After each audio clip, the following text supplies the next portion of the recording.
beginning to come into the public eye. There are many stigmas attached and false representations of the disorder that with time can hopefully start to dissolve.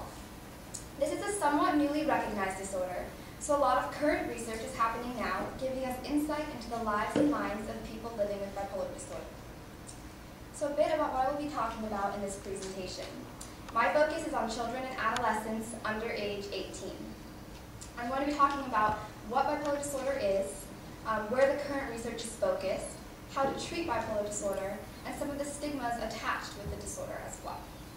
I would like to start with a quiz to sort of demonstrate the amount known about bipolar disorder in the community. So question number 1. What term has previously been used for bipolar disorder? A, schizophrenia, B, manic depressive disorder, or C, multiple personality disorder? B. Okay, so it's kind of between B and C. So will anyone who believes B raise their hand? And anyone who believes C raise their hand? So the answer is B, manic depressive disorder. Although multiple personality disorder is tempting, manic depressive disorder affects is a depressive disorder. Number 2, bipolar disorder is what type of disorder? A, personality, B, identity, C, mood, or D, thought? C. Oh, very good. True or false, bipolar people are angry and out of control most of the time? False. Very good, everyone. And true or false, you can tell someone is bipolar just by meeting them? False. Thank you. So, as you can see, there are some misrepresentations. There's a lot of confusion on whether or not it affects mood or personality. And the answer is mood. Although it does influence the personality, when treated, the personality goes back to normal, and it is just a mood disorder. So, bipolar disorder usually occurs in people aged 18 to 25. It can also start at the end of puberty, during pregnancy, or during midlife. The early onset in my presentation is caused by hormones changing earlier or a traumatic event triggering an early manic episode. There are several different types of bipolar disorder. Bipolar disorder type 1 is the most severe form of disorder. This is when the child experiences full mania and full depression. Bipolar type 2 is when they experience hypomania and full depression. Cyclothymia is hypomania plus a more mild version of depression, and dysthymia is mostly depression, but still on the bipolar spectrum.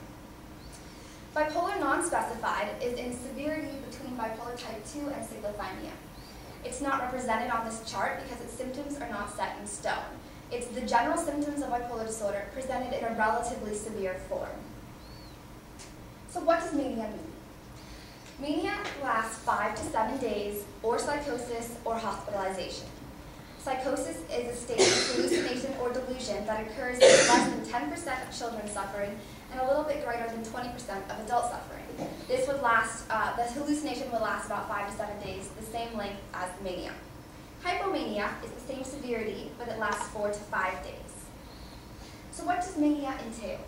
In order to have mania, you need to have 1 from category A and at least 3 from category B. In category A, we have irritated, elevated, expansive, and euphoric. These are the 4 core elements of mania and the most easily identifiable. Category B is a bit harder to define. Grandiosity is considering yourself above the people around you or believing your argument is right beyond reason.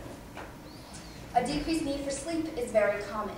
Although it's a huge wear on your body, the mind is still racing, so they'll go an extended period of time without sleep. It can even last days. Racing thoughts and flight of ideas is often confused with ADHD, but instead of a scattering ideas, it's thoughts at a much more increased pace, and it's hard to keep up with and oftentimes overwhelming for the person experiencing it. There's an increase in pleasurable activities. For children, this could include video games, computers, art, playing the piano. And for teenagers, this might include sexual activities, driving, or spending money. All of these are done at a much more amplified level. There's also an increase in goal-directed behavior. So an incomprehensible need to finish the book you're reading, or get that essay or book or art project done that you're writing, without reasonable breaks or eating or sleeping. There's also an increase in energy, accelerated or pressured speech, and an increase in distractibility. So what is mania like? During mania, you are so angry you think you're right, beyond reason. It's often described as an inability to regulate passion or out of control passion, because mania is not just anger. It can be anger or euphoria. On both ends, a very high level, high-paced, passionate state. Your mind is always moving, and you can be very productive or feel very productive, even if it's sort of starting to cycle into frustration or destruction. You are also very impulsive, so especially in adults, they'll buy a house or sell a car or move across the country. Depression, while equally severe, is on the opposite spectrum. It is a slow, unmoving time.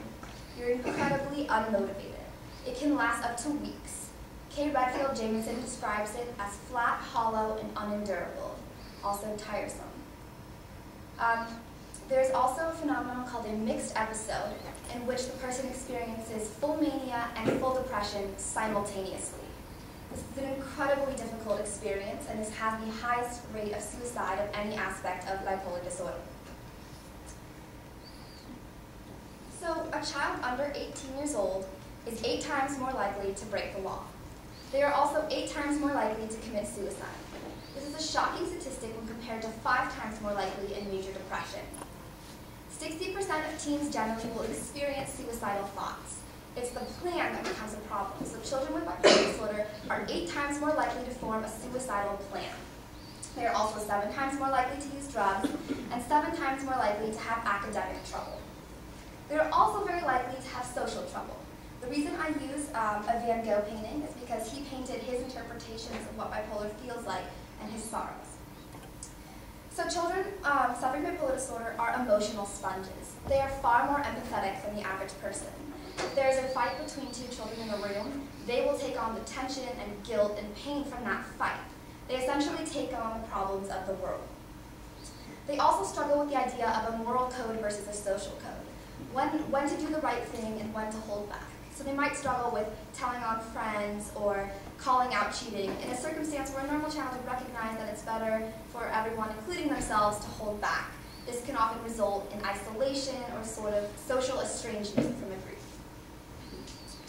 Living with bipolar is incredibly difficult. It's a very misunderstood disorder. It involves a lot of difficulty with mania and depression, but also an added frustration of trying to control yourself with no one really understanding exactly what's going on.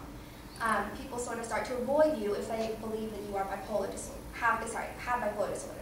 And there's also a lot of guilt involved in not being able to control moods and potentially hurting the people that you love.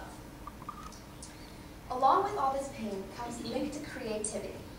There are a myriad of artists who have bipolar disorder. It allows you to experience much more emotion than any of us have ever experienced. More pain, more anger, more love, more passion, more sorrow, all of these at a much more heightened level.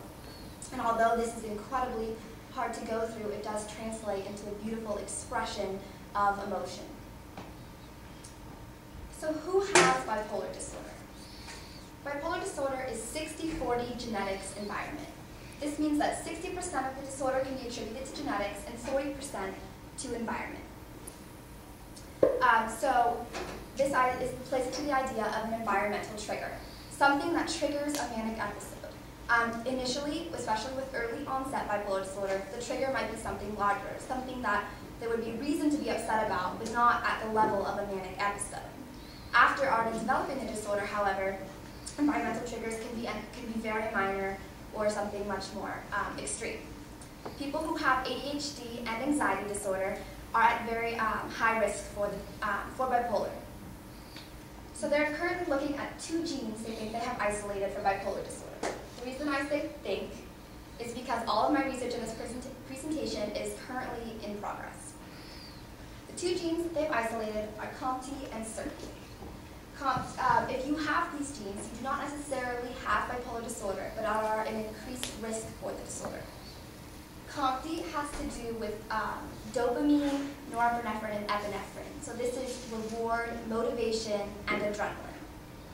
SERT has to do with serotonin, which is happiness and other mood regulating and elevating chemicals.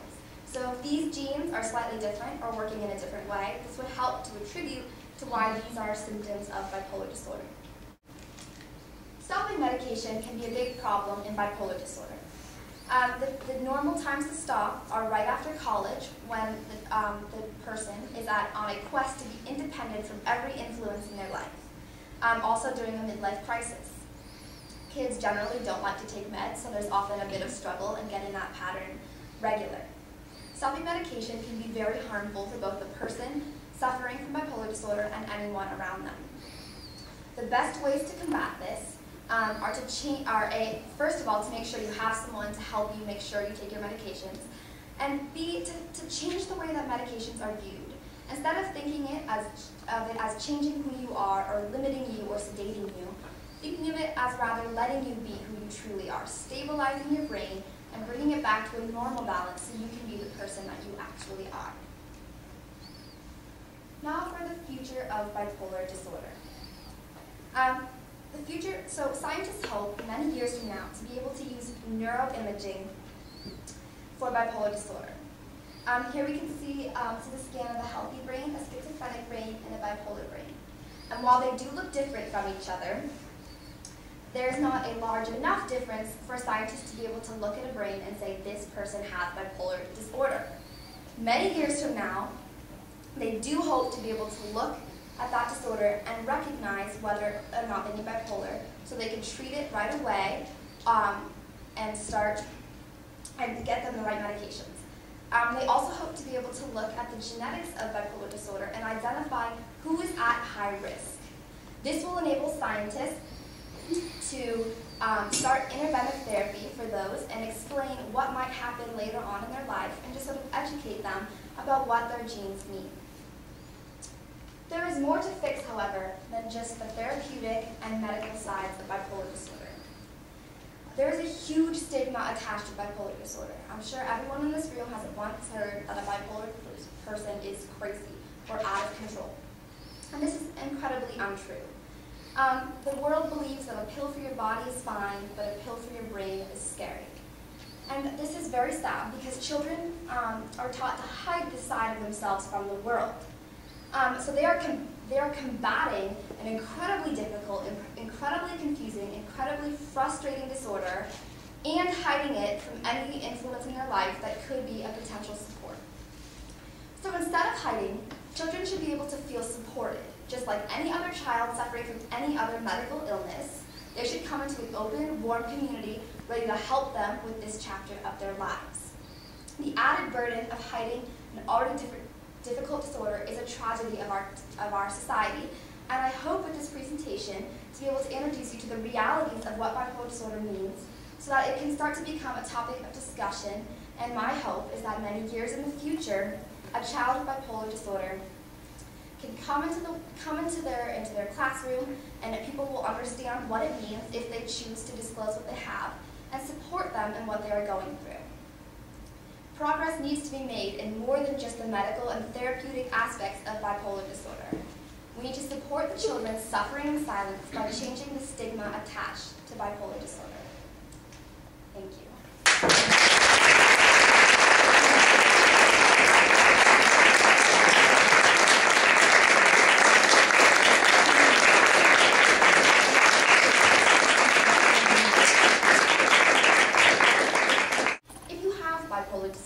What is happening in your brain? Currently, scientists are looking at the amygdala, this little red dot right here. They believe the amygdala is underdeveloped in bipolar children and overcompensating for its size. It's essentially revving up. The amygdala is in charge of processing memory and emotion, emotional memory, aggression, fear, and regulating emotion. So if the amygdala is overworking, then all of these elements are at a heightened level. So they'll feel more aggression, more fear, and have trouble regulating their emotions. The amygdala is also responsible for sending messages to the hypothalamus, not pictured here, but in this general area. The hypothalamus is associated with fight, flight, food, and sex. This means that if the hypothalamus is being given more signals than in a healthy brain, the child will experience paranoia, anger, and will feel sexually promiscuous. This is especially prevalent in teenagers. Scientists are also looking at the hippocampus, pictured here in green and here in blue. The hippocampus is involved in short-term and long-term memory. This plays into the idea of a branded memory. In bipolar disorder, a branded memory means remembering things much more vividly and being hurt by them repeatedly. So whereas someone who is not suffering might recognize the person who uttered whatever the trigger was young or tired or upset by something else, this would hurt the bipolar person incredibly. It could also continue to hurt them throughout their life, even if it was something said in youth. The hippocampus is also involved in spatial memory, so the layout of a room and sometimes the emotions that go along with that. This would help understand the idea of an environmental trigger, why certain things set off the child, and especially if that is an environmental trigger repeatedly, that would help explain why there's an irregularity.